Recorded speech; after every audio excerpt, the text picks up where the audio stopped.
Bernie Sanders and Hillary Clinton went at it on foreign policy, and most importantly, on the issue of Henry Kissinger. Where the Secretary and I have a very profound difference. In the last debate, and I believe in her book, very good book, by the way, in her book and in this last debate, she talked about getting the approval or the support or the mentoring of Henry Kissinger. Now, I find it rather amazing because I happen to believe that Henry Kissinger was one of the most destructive secretaries of state in the modern history of this country. I am proud to say that Henry Kissinger is not my friend. I will not take advice from Henry Kissinger. And in fact, Kissinger's actions in Cambodia, when the United States bombed that country, overthrew Prince Sihanouk, created the instability for Pol Pot and the Khmer Rouge to come in, who then butchered some 3 million innocent people, one of the worst genocides in the history of the world. So count me in as somebody who will not be listening to Henry Kissinger. Secretary Clinton. Well, I know journalists have asked who you do listen to on foreign policy, and we have yet to know who that is. Well, it ain't Henry Kissinger, that's fine. for sure. That's fine. You know, I listen to a wide variety of voices that have expertise in various areas. I think it is fair to say, whatever the complaints that you want to make about him are, that with respect to China, one of the most challenging relationships we have, his opening up China and his ongoing relationships with the leaders of China is an incredibly useful relationship for the United States of America. So if we want to pick and choose, and I certainly do, people I listen to, people I don't listen to, people I listen to for certain areas, then I think we have to be fair and look at the entire world, because it's a big, complicated world out there. It is. And yes, people we may disagree with on a number of things may have some insight, may have some relationships that are important for the president to understand in order to best protect the United States.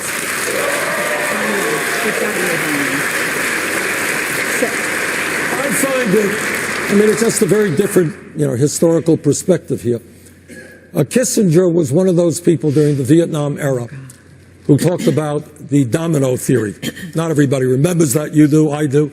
The domino theory. If Vietnam goes, China, da-da-da-da-da-da-da. That's what he talked about. The great threat of China. And then after the war, this is the guy who, in fact, yes, you're right, he opened up relations with China and now pushed various type of trade agreements, resulting in American workers losing their jobs as corporations move to China, the terrible authoritarian communist dictatorship he warned us about. Now he's urging American companies to shut down and move to China. Not my kind of guy. This isn't just a disagreement. He's a war criminal. So Hillary's love for him, support for him, his support for her, that's unacceptable. I mean, this goes back to the one of the questions in the previous debate, is Hillary a progressive? If you go to Henry Kissinger on anything involving policy, the answer is an overwhelming no! So let me explain to you guys exactly what I'm talking about here. Vox had an article about Henry Kissinger and exactly what he did. Let me break it down. They say, quote, most infamously, Kissinger masterminded a Nixon-era plan to carpet bomb Cambodia. Sounds more like a Ted Cruz advisor than a should-be Hillary Clinton advisor. Nominally, the bombing, which indiscriminately hit targets in civilian-populated areas, was suspected to destroy North Vietnamese and Viet Cong bases. In reality, it was designed to improve America's strategic position before a negotiated withdrawal. Okay, let's understand that. He says, yeah, I'm going to hit civilians. I'm hitting them on purpose. I'm going to target them on purpose simply for a, quote, strategic position.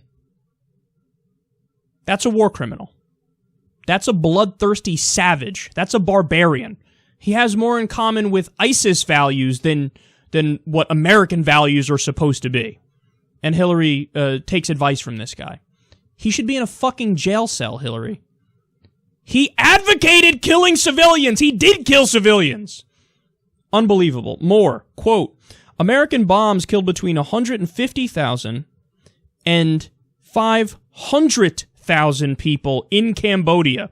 That created a swell of public support for Pol Pot and his communist Khmer Rouge rebels who exploited popular anger at the bombings to seize control of the government in 1975. The Khmer Rouge then slaughtered hundreds of thousands of Cambodians and starved even more, ultimately killing at least 1 million people, about 1/7 of the country's population. Now, this is only exactly what people are afraid of with ISIS today, when you have idiots like Ted Cruz saying, carpet bomb them till the sand glows. When you kill so many civilians, you give the people on the ground no choice but to turn to their fucking captors to protect them, the captors being ISIS. So you give them more control, and then they get in power and do an even bigger genocide. Terrible idea, and again, a war crime. A war crime. This is what he did. More. In 1971, Pakistani dictator Agha Muhammad Yahya Khan began slaughtering the residents of East Pakistan, which is now Bangladesh, by the way, in retaliation for electing a leader who demanded autonomy. Instead of intervening to stop Yahya, Kissinger sent him weapons, a policy that was, at the time, illegal under U.S. law. It's also illegal under international law. He pulled the U.S. Consul General in Dhaka, Archer Blood, from his post for questioning the policy and blocked efforts to pressure Pakistan, a U.S. ally, to end its slaughter. The killing only stopped after India intervened to stop it. Estimates of the death toll range from between 300,000 to 3 million people. And why did he sit by idly as our buddy slaughtered people, and then we armed him as we knew he was slaughtering people? We gave him more weapons. Why did he do it? They say, well, he was anti-communist. All right, more.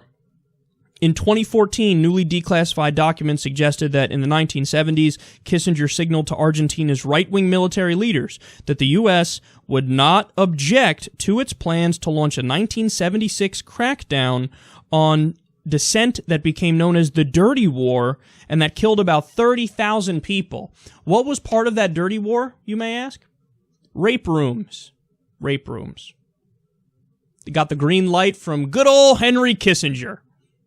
Hillary, tell me more about how you support women's rights. And then talk to me about the rape rooms your mentor, that your mentor green lighted. This isn't a debate. This isn't a question. This guy's a fucking war criminal. He should be in jail.